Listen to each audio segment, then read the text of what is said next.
हिंदू धर्म की जय.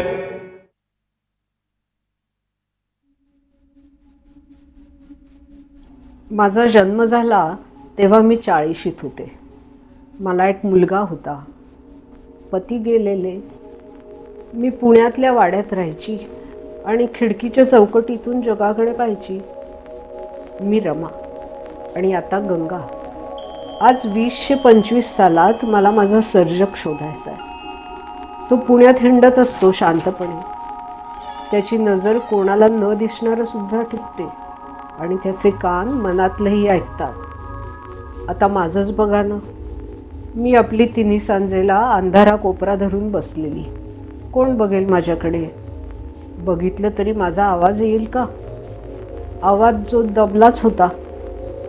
पण 50 वर्षापूर्वी माझघराची चौथी भिंत फुटली आणि हा आवाज लोकांना ऐकू आला.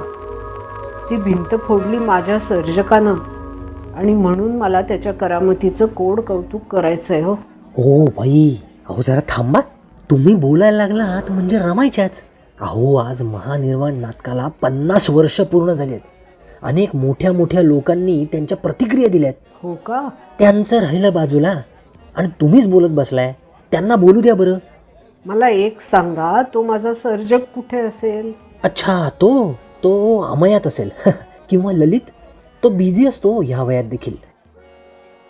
परवा कुठला तो सत्कार मिळाला तर विंगेत येऊन म्हणाला, चला पिशवी झाली भाजीला. मला ना त्याला भेटून त्याचा हात घट्ट पकडायचा आहे. माझ्या मनातला आवाज त्या हातांनी कसा काय लिहिला? आधी दिग्गज. हो हो. महानिर्वाण नावाचं एक नाटक आहे, बघितले का तू? म्हटलं नको नको, मराठी नाटक पाहिजे नाही. महाराष्ट्रातला कुठलाही माणूस रात्री उठवला आणि महानिर्वाण म्हटलं की तो ट्रॅजिक कॉमेडी म्हणेल. आळेकर मराठीच्या पुढे जातच नाही. आत्ताचा विषय आहे असं मला वाटत नाही. इसमें भी जो है नाटक जो आप जिसकी बात कर रहे हैं महानिर्वाण में हमेशा रेलेवेंट रहा.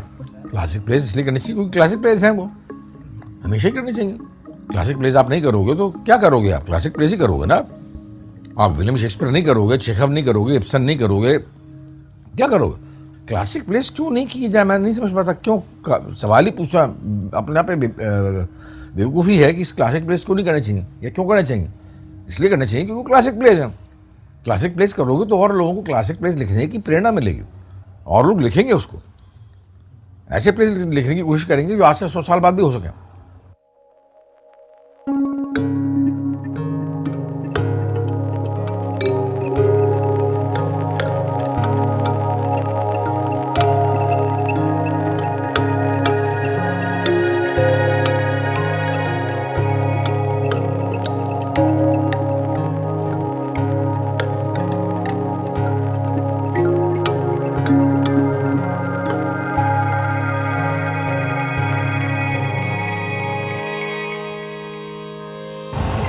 वाड्यांवर डॉक्युमेंटरी करतोय का आळेकरांवर करतोय? अरे सगळ्या महानिर्वाणवर गोष्टी आहे. तेव्हाच्या गोष्टी दाखवायला नको का? तेव्हा हे रस्ते आत्ताचे आहेत.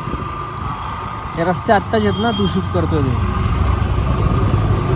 तेव्हाच्या आता बऱ्याच गोष्टी नाहीत ना. जे असेल ते करायचं. वाडे बेसिक मंदिर वाडे.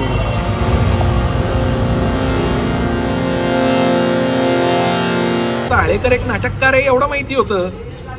बेगम बर्वे पाहिलेलं होतं, महानिर्वाण पाहिलेलं होतं. पण याच्या पलीकडे आळेकर काय आहे ते एक आपल्याला शिकवतात. तर शिक्षक आहेत. काय रे, शनिवारी आर्काईव्हला फिल्म होती, जर्मन फिल्म होती, बघायला आला होतास का? म्हटलं नाही सर, त्याचं सबस्क्रिप्शन नाही आहे. सबस्क्रिप्शन कशाला लागतं तुला?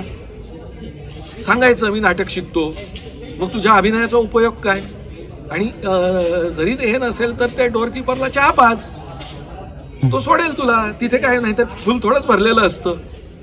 पण कधीही त्यांनी ह्या इथल्या कॅम्पसमधून प्रति आळेकर निर्माण करण्याचा विचार केला नाही किंवा निर्माण होऊ दिला नाही.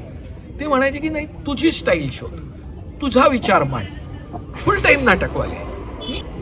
जेव्हा नाटक करत नसतात तरी ते अख्ख्या जगाकडे नाटकीय दृष्टिकोनातनं बघत असतात. आणि हे एक आहे त्यांचं अतिशय, म्हणजे त्यांचं अक्षर जेवढं घाणेरडं आहे तितका त्यांच्या एखाद्या वस्तू किंवा काही गोष्टी इतक्या नेटकेपणाने ठेवतात.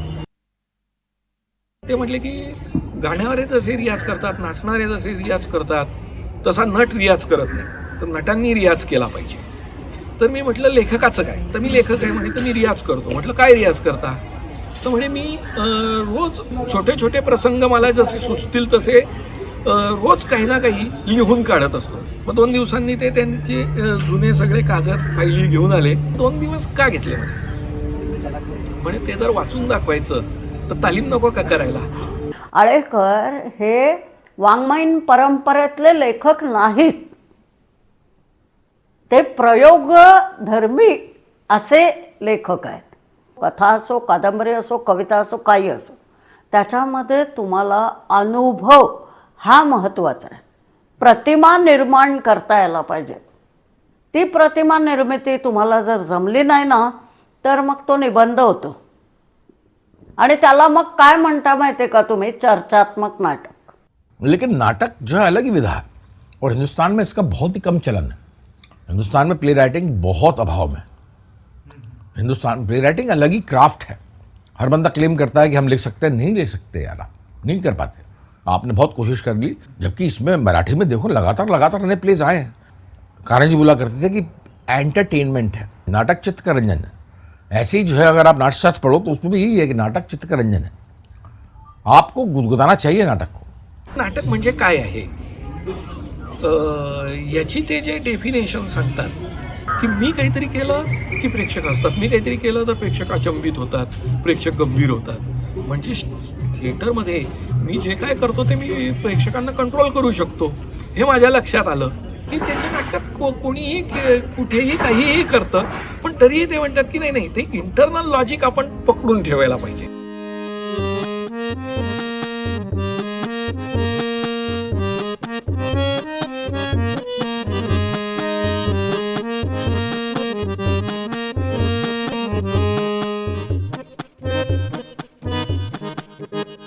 पण त्या काळामध्ये नाटक वाचल्यानंतर एक प्रचंड धमाल आणि काहीतरी अत्यंत वेगळं नाटक आपण करतोय. आणि ही मजा आम्ही जास्त घेतली त्यावेळेला. आमच्यातले बहुतेक लोक सगळे चाळकऱ्यांच्या जवळपास जाणारे, वाड्यातले राहणारे बरेचसे. ह्या नाटकातले संवाद घरी पाठ करण्याची सोय नव्हती. कालांतराने जर कोणी नसेल तर एखाद वेळा कर आपलं त्याचं काम असं म्हटलं जायचं मला. मी आपलं हळूच करते, छोटंसं काम असेल ते करायचं. भाषा आणि भाषेच्या द्वारे जेव्हा माणूस आतनं हालत असतो त्यावेळेला तो स्वतःची एक भाषा तयार करतो. एका अर्थाने हिपहॉप किंवा रॅप म्हणतो तसं आमचं ते रॅप हिपहॉप होतं.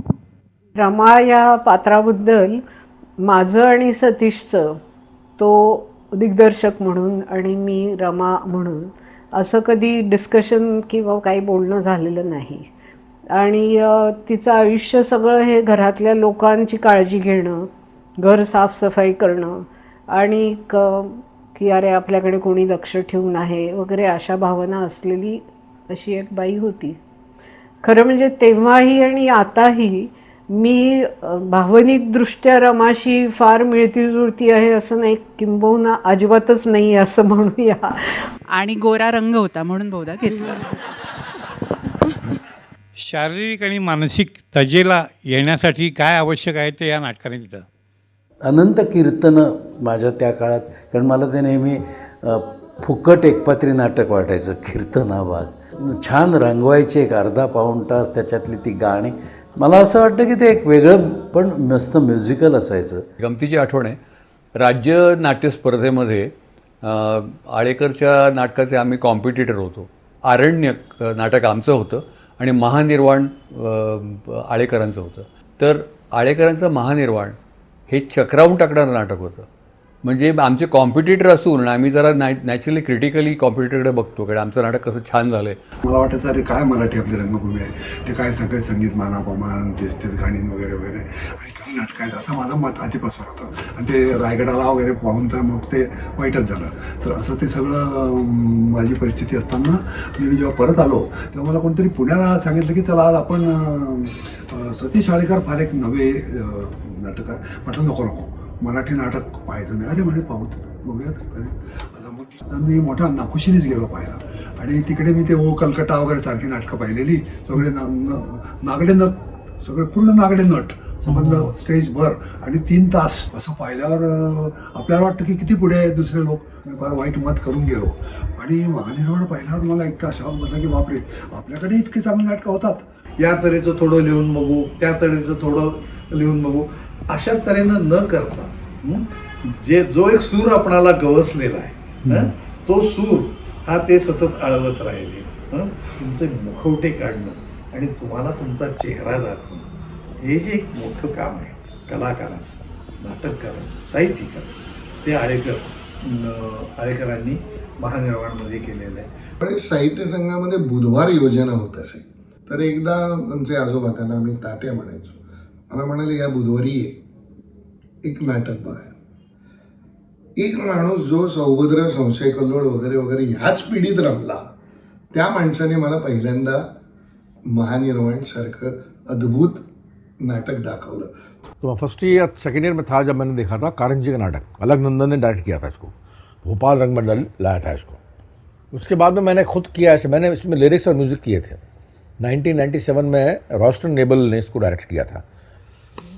इसमें मैंने गुनाह किया था. मैंने उसके ओरिजिनल लिरिक्स थे वो हम लोगों ने चेंज कर दिए थे.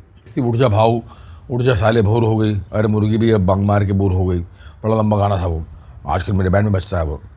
आळेकरांनी लोकल कंटेंट वापरला, त्यांनी आधुनिकतेला आणि विश्वजाणीवेला नेऊन घडवला. विश्वजाणीवेचा अत्यंत महत्त्वाचा जो गाभा असतो, तो गाभा असा आपल्याला म्हणता येईल करुणाभाव. किंवा तेंडुलकर येईपर्यंत जे सगळं मराठी साहित्यात होतं त्याच्यामध्ये उद्बोधन हे अत्यंत आवश्यक असा घटक मानला गेलेला आहे. यांच्यानंतर मात्र उद्बोधन नाही तर वास्तवाची जाणीव करून देणं आणि त्या वास्तवाच्या जाणीवेमधून वेगवेगळ्या भावभावना प्रकट होणं आणि त्याच्यातून शहाणी निर्माण होणं. तोपर्यंत खूप जोरात असलेला एका विशिष्ट पद्धतीचा रिॲलिझम, मग तो कानेटकरांच्यासारखा व्यावसायिक नाटकातला असेल किंवा तेंडुलकर, एलकुंचवार, गोपू देशपांडे यांच्यासारखा अत्यंत वैचारिक किंवा खोलवर जाणाऱ्या नाटकातला असेल. आपल्याकडे दुर्दैवाने आधुनिकता असं काहीतरी एक तत्व करून टाकलं होतं. हे तेंडुलकर वगैरेंच्यामुळे ते वाढलं आणि ते आधुनिकता म्हणजे मग हे पाहिजे, सेक्स पाहिजे, भानगड पाहिजे आणि ते मारामाऱ्या पाहिजे, हे आधुनिकतेचं एक तत्व झालं. खरं म्हणजे हे अमेरिकेतून आलेली आधुनिकता आहे, काही खरी आधुनिकता नाही. आधुनिकतेच्या ऐवजी समकालीनता हे जास्त चांगलं तत्व आहे. तर समकालीनता असणं हे नाटकाला आवश्यक आहे की आज काय आपण विचार करतो हे मला महानिर्वाणमध्ये दिसतं. The other thing is this fantastic ability of storytelling, and one of the extraordinary things that happens within the text is the perspective shift and the sort of dark, bleak, very harsh look at the hellhole that we call society.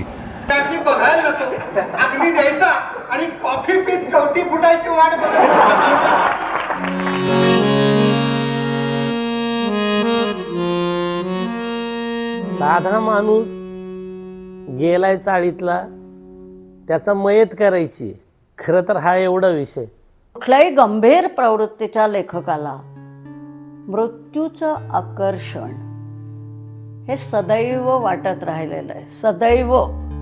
कारण मृत्यू इतकी अनिश्चित, अपरिचित अशी दुसरी गोष्टच नाही आहे.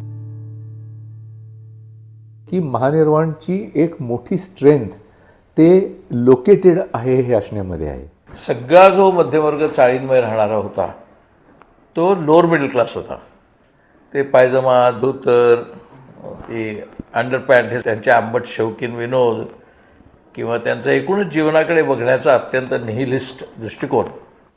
त्या वर्गाशी रिलेटेड चाळकरी ब्राह्मण वरच्या वर्गातला, ते दलित नव्हेत, ते गरीब नव्हेत, ते कामगार नव्हेत, अशा वर्गातला शी रिलेटेड ते नाटक आहे. And in particular, it teaches us a lot about Pune and Pune as a place of purgatory.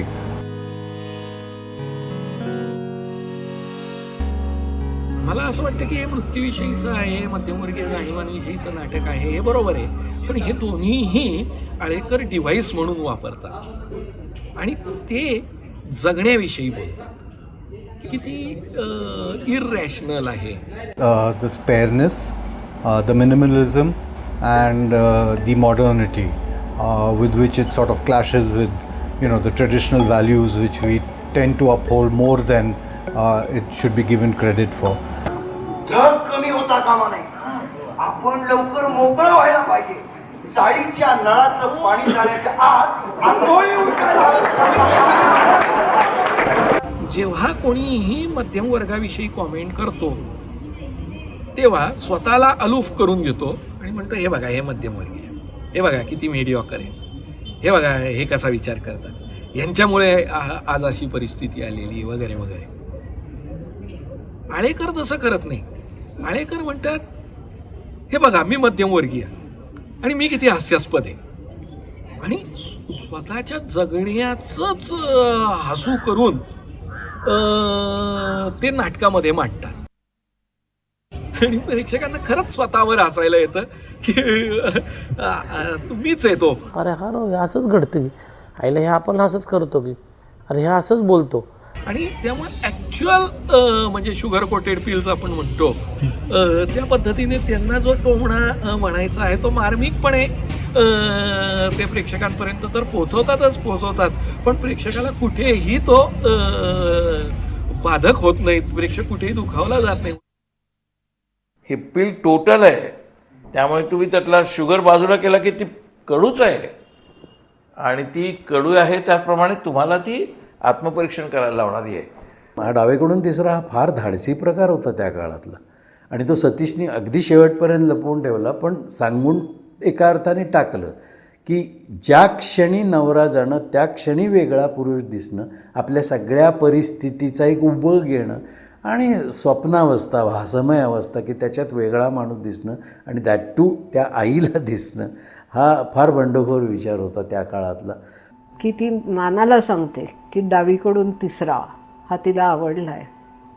मला वाटतं की हा त्यातला त्या स्त्रीच्या दृष्टीने एका प्रकारच्या मुक्तीचा क्षण आहे.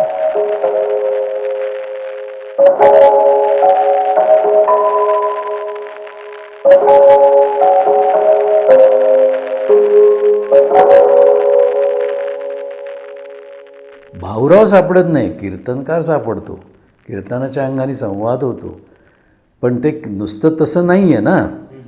अचानक एका संध्याकाळी मला सडकून ताप भरला.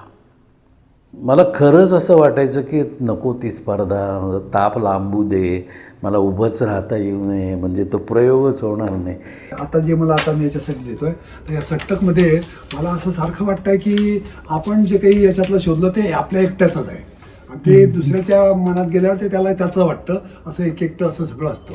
पण नाटक हा असा एक प्रकार आहे की तो सामाजिक असतो, सार्वत्रिक असतो, म्हणजे प्रायव्हसी ऑफ मेनी पीपल अशी एक विचित्र काहीतरी नाटकाचा प्रकार आहे तो, की एकदा पडदा उघडला की तुम्ही पूर्णपणे नाही शोधता, अशी काहीतरी जादू होते, आणि ते असतं ते खरं मग रियालिटी होते. आणि पडदा पडल्यावर मग पुन्हा तुम्ही भानावर येता की अरे आपण आता परत आलो आहे. म्हणजे ते इतका वेळ जे चालतं ते एकांतात चालतं, आणि ते इतक्या सगळ्या लोकांच्या काय नाही, ते झांजा मृदुंग ते पेटीचे स्वर सुरू झाले, आणि मला माहीत नाही, मी अक्षरशः झपाटल्यासारखे 2 अंक तालमीत केले, आणि सगळ्यांनी नंतर अक्षरशः असा जल्लोष केला की येस सापडला मला. Ability of multiplicity and this polyphonicness of the play, which whether the music, the text, and just these voices and the vocabulary and grammar that he has used within that, blurring of realities, etc. But the beauty is that he doesn't take two realities and throws them together, but he takes these multiple realities and and then creates the magic out of that.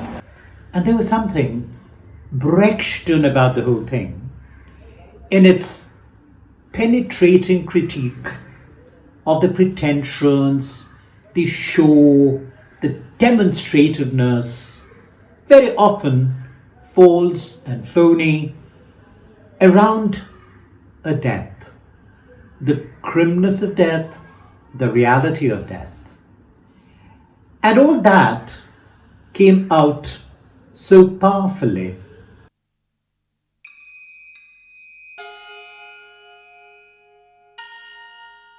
आपला समाज, त्याची संस्कृती, आणि सतत मागे वळून पाहत राहणं, जुन्या ज्या गोष्टी आहेत त्याच जपण्याचा प्रयत्न करणं आणि नव्याला नकार देणं, हाही जो काही या समाजातला एक दोष आहे तोही त्या नाटकामधून दिसतो.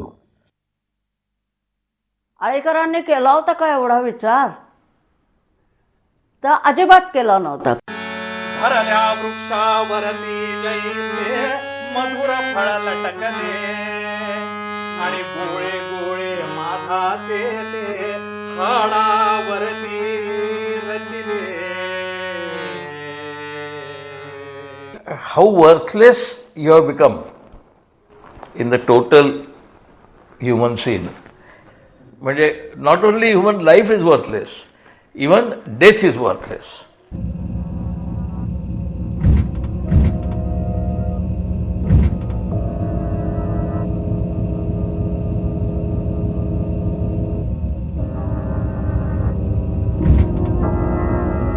असंगत याची संकल्पनात्मक मांडणी ही त्यावेळेला मराठीत फारशी कोणी केलीच नव्हती. कुमुद मेहतांनी फक्त इंग्रजीत लेखलेला होता. एका अर्थाने ती असंगत असणं किंवा विसंगती समाजातली ती मला वाटतं कधीच जात नाही. अपुऱ्या इच्छा, अपुऱ्या आकांक्षा हे माणसाला चिकटलेलं आहे, म्हणजे अनंत वर्ष चिकटलेलं आहे. त्याचे फॉर्म्स बदलले, पण जगण्याच्या पद्धतीमध्ये आपल्याबरोबर येणाऱ्या माणसांच्या ह्याच्यामध्ये काय मिळावं काय मिळू नये याविषयीची स्वप्नावस्था कधी संपेल असं मला वाटत नाही. पण स्वप्न पूर्ण न होणं, याची बोच, याची सल जगताना कायमस्वरूपी राहणं हे आजही आहे. त्या धर्तीच्या विनोदातून समाजाकडे जर पाहिलं तर कुठल्याही परिस्थितीत आणि कुठल्याही काळामध्ये तुम्हाला त्या त्या परिस्थितीत आणि त्या त्या काळामध्ये असलेल्या असंगती लक्षात येतातच. आणि त्याच्यामुळे त्यांनी ही नजर जी दिली ती नजर आजच्या काळालाही लागू होते. केतकर त्यावेळेला आणि आता सुद्धा डाव्या विचारसरणीने खूप प्रभावित झालेले आहेत. त्यांनी त्या बाजूने त्याचा अर्थ लावण्याचा प्रयत्न केला.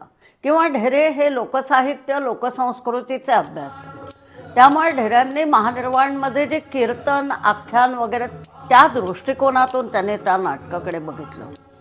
80 साल आलं त्यावेळेला त्यांना घाशीराम कोतवालला युरोपला यायचं होतं आणि त्यावेळेला यांनी ठरवलं थिएटर अकॅडमीने की आपण महानिर्वाणला पण घेऊन जायचं. घाशीराम कोतवालला परदेशी दिलं जाऊ जात नव्हतं, त्याचं एक दडपण वेगळं होतं. तर आम्ही ग्रंथालीनी त्यांच्याशी बंधुभाव दाखवण्यासाठी, थिएटर अकॅडमीशी बंधुभाव दाखवण्यासाठी महानिर्वाणवर एक पुस्तिका लिहून घेतली. कुमार केतकरनं ते पुस्तिका लिहिलेली आहे, 20व्या शतकाचे महानिर्वाण. आता ती प्रसिद्ध करून त्यांच्या कार्यक्रमाला भेटून त्यांना निरोप द्यायचा. तर तोपर्यंत पतित पावनवाल्यांनी घाशीराम कोतवालविरुद्ध जे बंड केलं होतं सनातनी लोकांनी पुण्याच्या, त्याच्यामुळे तो निरोप समारंभ होईल की नाही हाच प्रश्न पडला. मग एक जागा ठरली, ती पोलिसांनी सांगितलं घेऊ नका. मग दुसरी ठरली फर्ग्युसन कॉलेजमधली, ती पण पोलीस म्हणले घेऊ नका. मग त्यांनी फर्ग्युसन कॉलेजमधला आतला एक हॉल आम्हाला दिला की इकडे तुम्ही करा कार्यक्रम. मग त्या कार्यक्रमाला आम्ही निळू फुले आणि प्रसिद्ध भाषातज्ञ अशोक केळकर, तर दोघेही वारले बिचारे, ते दोघे हजर होते. त्यांच्या हस्ते त्या पुस्तिकेचं प्रकाशन झालं. जी नाटकं काळाच्या टप्प्यावर खरोखर महत्त्वाची आहेत अशा नाटकांचा अभ्यास सखोल आणि सूक्ष्म असा व्हायला पाहिजे की नको. पण त्या दिशेने आपण काम काय केलं आहे तर आपल्या पदरात घनघोर निराशा येते. तुम्ही समर नखाते यांचा लेख वाचा आणि वास्तविक मृत्यूवरचं नाटक म्हणजे ते अंधार, उदास, प्रकाशयोजना मंद, धूसर असे पाहिजे. पण महानिर्वाणमध्ये तर सबंध रंगमंच तुम्हाला अवकाश तो उजळलेला दिसतो. तरीसुद्धा मला असं वाटलं की हे पुरेसं होत नाही. म्हणून मला असं वाटलं की आपण पुस्तक करावं.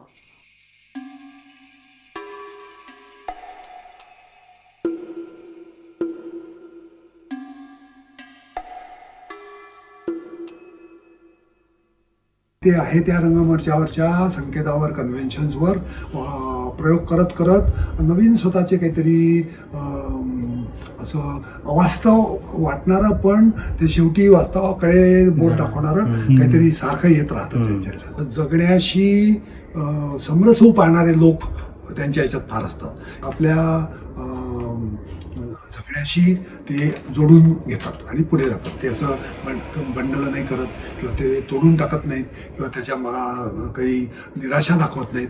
निराशेतूनही त्यांचं काहीतरी एक दाखवत असतात. तर निराशा त्यांच्या ह्याच्यात खूप येते, पण त्या निराशेला मोडून टाकणार असं काही नसतं. त्या पुढे काहीतरी आशानीत जगत राहतात. त्याच वातावरणात ते पुढे शकतात. अशी त्यांची पात्र आहेत आणि अशी त्यांची रचना असते. ही मला फार मोठी त्यांची नवी गोष्ट वाटते, ती इतर कोणा नाटककारात मला दिसली नाही. की आळेकरांनी दृष्टी वाईड केली, खूप वेगवेगळ्या पद्धतीनं गोष्टी बघायला लावल्या.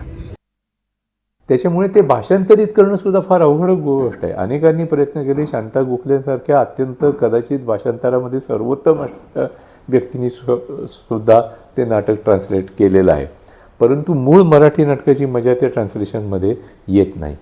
ती लय पकडून केलं तर त्यात अनेक मजा किंवा गंमत जास्त येते, ते जास्त अर्थवाही होतं. म्हणून मला आळेकर आणि प्रसाद पुरंदरेंचा नाना आणि अर्थात चंद्रकांत काळेंचा भाऊराव त्यांचं आर्किटाईप झालं. नाना हे पात्र तुझा नाना झाला आहे म्हणायला लागले लोक.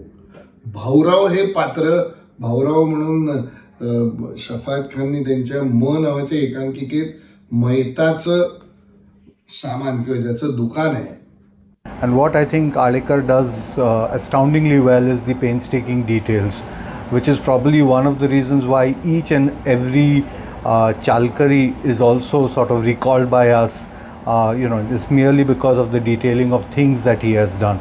Playwrights, all of us know what to say, but we don't know how to say it. And I think one of the great achievements of Mahanirvan and why it has sort of lasted over a period of time is it has taught us how to say things on stage.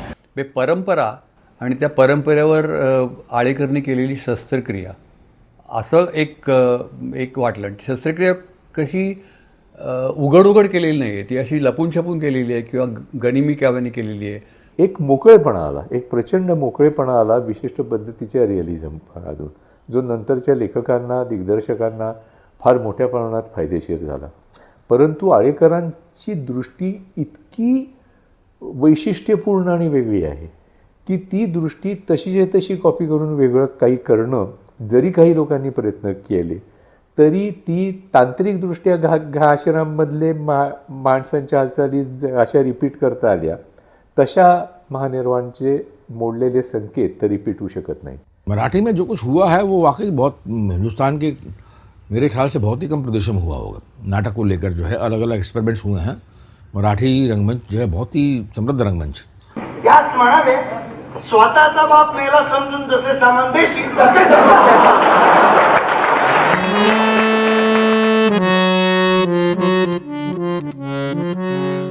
जेव्हा नवीन कुठल्या तरी दिग्दर्शक वेगळ्या पद्धतीने एक वेगळं महानिर्वाणचं रूप मला दाखवेल, नाहीतर गेले 50 वर्ष हे बघतोच आहे, आणखीनही 25 वर्ष बघायची तयारी आहे, पण वेगळं रूप दिसलं तर मी अत्यंत खुश होऊन जाईन. ते नाटक त्याच पद्धतीने सादर केलं जातं जसंच्या तसं. त्यावेळेला ते रेलेवंट आहे का? आजच्या काळातली पिढी ते नाटक पाहत असताना जेव्हा हसते तेव्हा ते नक्की कुठल्या विनोदाला असतं.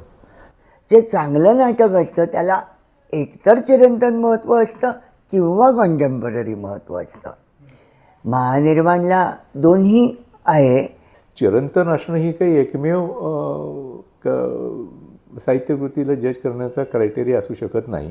किंबहुना अनेक दलित लेखकांनी तर असं म्हटलेलं आहे की आमची नाटकं आम्हाला ऑब्सोल्यूट व्हायला हवी आहेत, कारण आम्ही जो विषय हाताळतो आहोत ती पिळवणूक समाजातून नाहीशी व्हायला आम्हाला हवी आहे. आपण मला वाटतं तुला असं म्हणायचं आहे की त्यात एक विशेष क्वालिटी अशी होती की जी तुम्हाला वैचारिक खोलात नेणारी होती. माणसाची एखाद्या गोष्टीला दुःखद घटनेला सुद्धा रिस्पॉन्स देण्याची पद्धत ही फारशी बदलते असं मला वाटत नाही. माणसांची विचार करायची वृत्ती, वागायची पद्धत आजही तीच आहे, फक्त कदाचित बॅकग्राऊंड चेंज झालंय. तर कुठेतरी ही जी भीती आहे की मी मोकळेपणानं हे सगळं मांडू शकतो का, आणि ते मांडलं तर त्याचे परिणाम काय होतील. विचाराचं वावडं आहे की काय महाराष्ट्राला असं वाटायला लागलेलं आहे. ते अगदी राजकारणापासून समाजकारणापासून कलाकारणापर्यंत किती विचारपूर्वक गोष्टी केल्या जातात ही शंकाच आहे. आत्ताच्या एवढं हिंदुत्ववादाचं किंवा सनातनी वृत्तीचा आविष्कार त्यावर तेवढा नव्हता, होता, पण आत्ता म्हणजे तो खूपच आहे. त्यांना प्रत्येक गोष्टीबद्दल त्याने आक्षेप घेतला असता, परंतु आत्ता कोणी महानिर्वाण लिहू शकेल किंवा शिकला असता सतीशसुद्धा असं मला वाटत नाही. ते चिरंतन केवळ त्याच्या खूप खोलातल्या असंगतीच्या भागामध्ये ते चिरंतन आहे.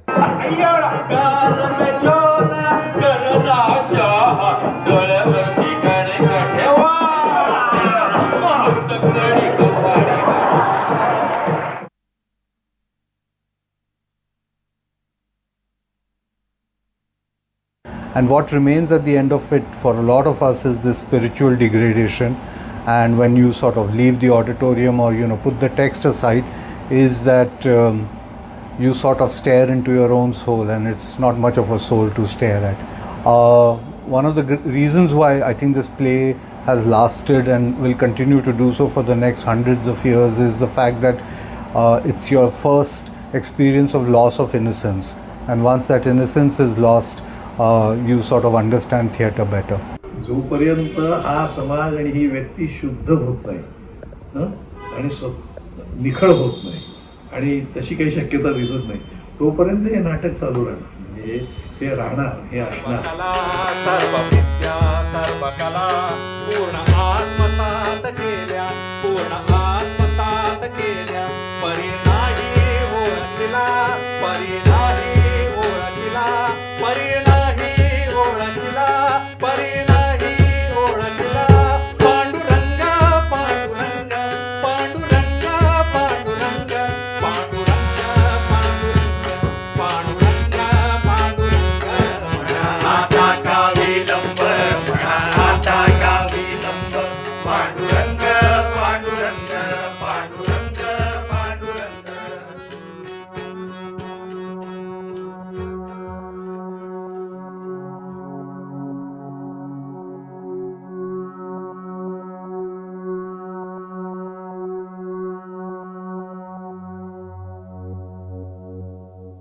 मला आठवतं तो जळगाव रेडिओचं जे ओपनिंग होतं, आकाशवाणी जळगाव केंद्र, तर तिथे आनंद मोडक वाजवू शकत नव्हता कारण तो ग्रेडेड आर्टिस्ट नव्हता.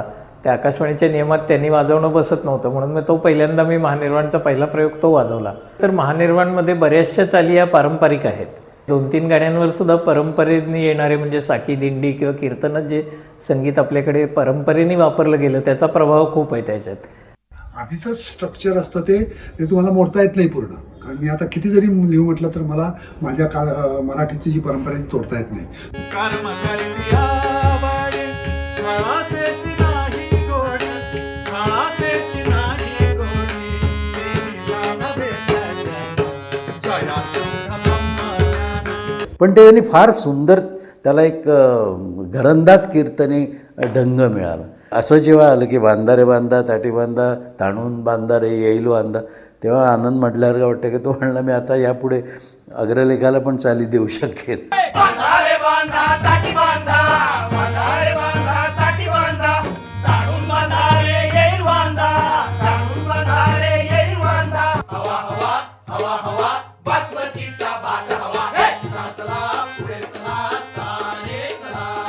पण घाशीरामसारखं किंवा महानिर्वाणसारखं संगीतक ज्या वेळेला येतं वेगळ्या अर्थाने, तेव्हा ह्यातलं एक गाणं म्हणून दाखव असं नाही होऊ शकत. ती त्याची ताकद आनंदच्या संगीतात फार सुंदर आहे. स्मशान हलले हलले दूर निघून गेले, एक देह हा तळमळत पडे,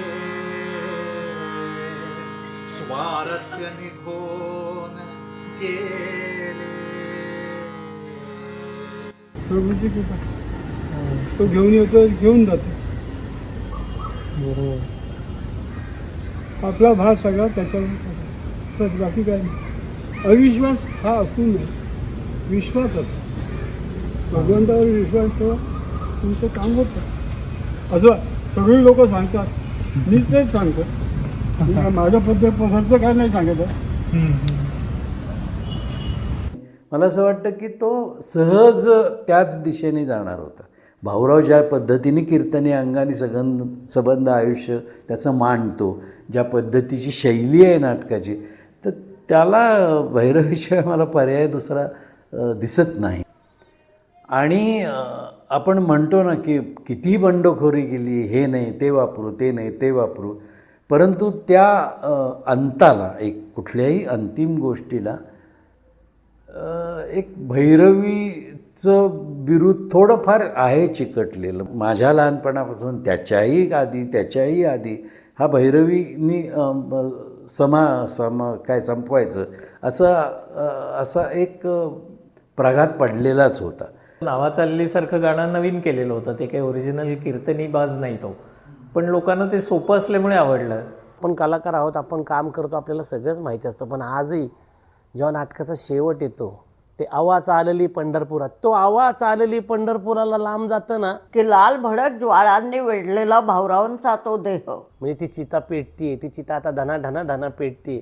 आणि देह जावो अथवा राहो, आणि आवाज आलेली पंढरपुरा, याच्यात काळ्यांचा जो आवाज लागलेला आहे, आज 400-500 प्रेक्षकांना असं धरून ठेवणं ही सोपी गोष्ट नाही. त्याच्यासाठी किती क्लुप्त्या आजच्या लोकांना लढवाव्या लागतात. म्हणजे त्यावेळेला जे स्वाभाविकपणे घडत होतं ते किती महत्त्वाचं होतं. मनापासून ते दुःख आहे ना, भयंकर त्रासदायक आहे की तो पिच्छा सुटत नाही.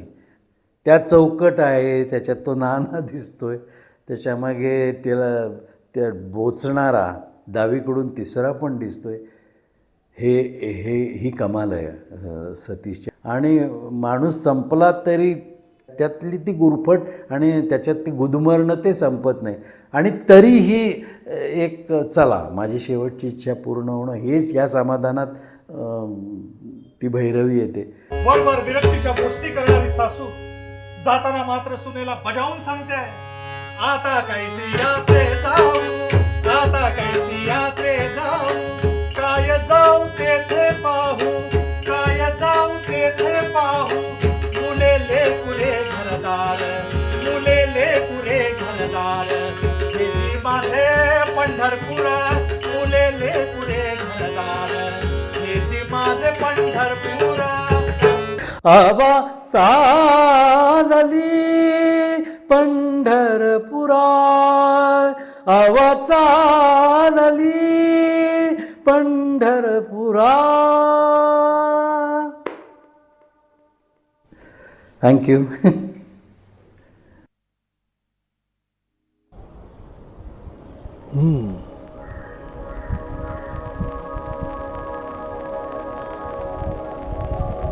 रमा, भाऊराव, साळकरी सगळ्यांची निर्मिती होऊन आता 50 वर्ष झाली. ही कुठनं पात्र येतात, त्यांना फक्त नावं आहेत आणि बरीचशी माहिती त्या पात्रांच्या पोटात असते. ती संवादाच्या मधल्या भागातनं प्रवाही होत जाते कदाचित, किंवा तशीच राहते. माझ्या लहानपणच्या काळामध्ये अजून एक प्रतिमा मला आठवते. ज्या बाई आमच्याकडे पोळ्या करायला येत असत, त्यांचं नाव छबुताई. त्या आलवण नेसाच्या केशव वपन त्यांना करायला लागलं होतं. केस म्हणणं त्यांची वाढायचे, त्या मग जाऊन केस कापून घ्यायच्या. बऱ्याचशा गोष्टी आहेत त्या नेणिवेतनंच डायरेक्ट यायच्या. जाणीवेत त्या आल्यात का नाही कळण्याचं भान पण नव्हतं. मी पुण्यात वाढलो तर माझ्या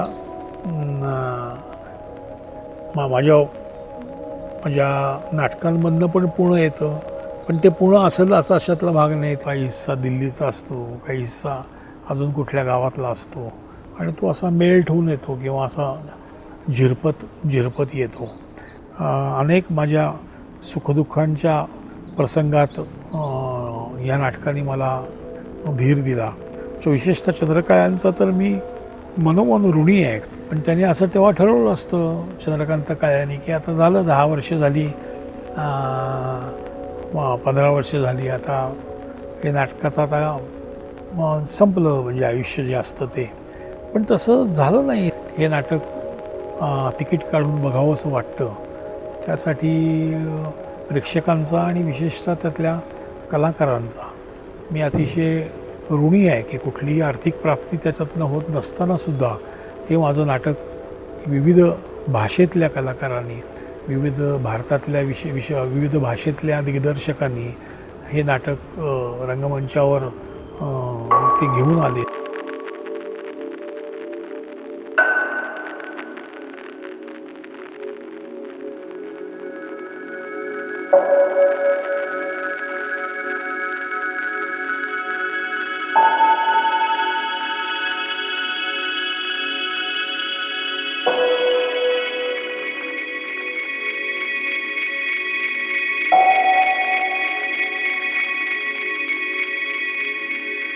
मी ज्यांच्याकडनं प्रेरणा घेतली ते विजय तेंडुलकर.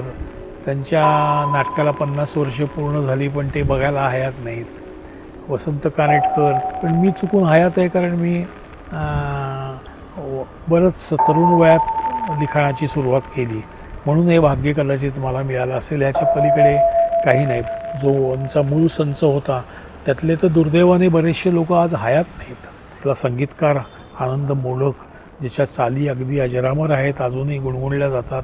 पण रमा, या निमित्तानं तुला माझी आठवण झाली. त्याबद्दल मी हा मीच निर्माण केलेल्या पात्रांचाच मी ऋणी आहे. पण या पात्रांची आडनावं मात्र मला माहीत नाही.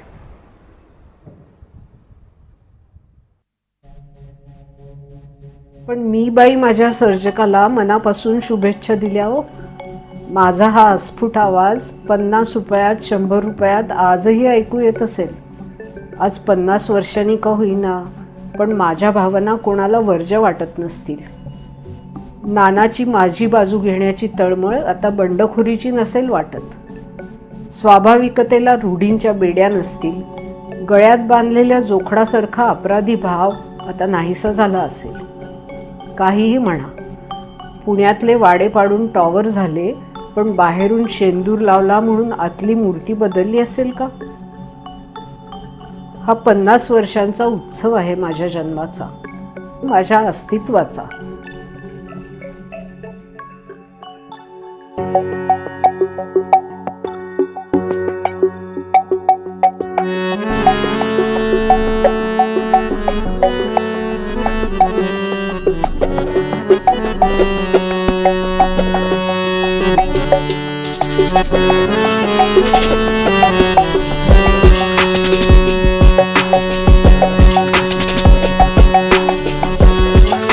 या दुकानदाराला सांग तुझा बाप मेला असं समजून असं सामान दे. अरे हे कोण लिहितं? तर या सगळ्या निमित्ताने मला सांगावंसं वाटतं फार इंटरेस्टिंग आहे. थिएटर अकॅडमीने केलेलं हे प्रोडक्शन नाटक कंपनी आत्ता नव्याने करते. ते महाराष्ट्र कल्चरल सेंटरच्या थिएटरमध्ये करते. म्हणजे जे उत्तम असतं ते कुठेही चालतं. त्यामुळे चितळ्यांची बाकरवडी काका अलवाईंनी घेऊन लक्ष्मीनारायणकडे विकायला द्यावी असा काहीसा मला तो गंमतशीर प्रकार वाटतो. पण तो फार इंटरेस्टिंग आहे. अशी तुलना करता येत नाही. सगळे कलाकार आपापल्या पद्धतीनं स्वयंपूर्ण असतात. बेसिक आम्ही सगळे ना एक नंबरचे टार्गेट होतो की ज्या वेळेला आपण परंपरा मोडण्याचा प्रयत्न करतो तेव्हा परंपरेची चेष्टा करून चालत नाही. त्या परंपरेला सरेंडर व्हावं लागतं आणि ती सरेंडर करताना त्याची जी परंपरेची ताकद आत्मसात करावं लागते आणि मग त्याचा कॉन्टेक्स्ट बदलावा लागतो. खरंच भाग्यवान होतो. इतके सगळे प्रयोग मला त्याच्याबरोबर करायला मिळाले. आणि आळेकर, थिएटर अकॅडमी आणि चंदू, थँक्यू. सिद्धार्थ इकडे जो आहे त्यांनी खूप कष्टाने हा व्हिडिओ प्रवास करून त्याच्या मित्रांबरोबर तयार केलेला आहे. तर तुला बोलायचं आहे का? नाही, प्रयोग करायचा आहे. ओके.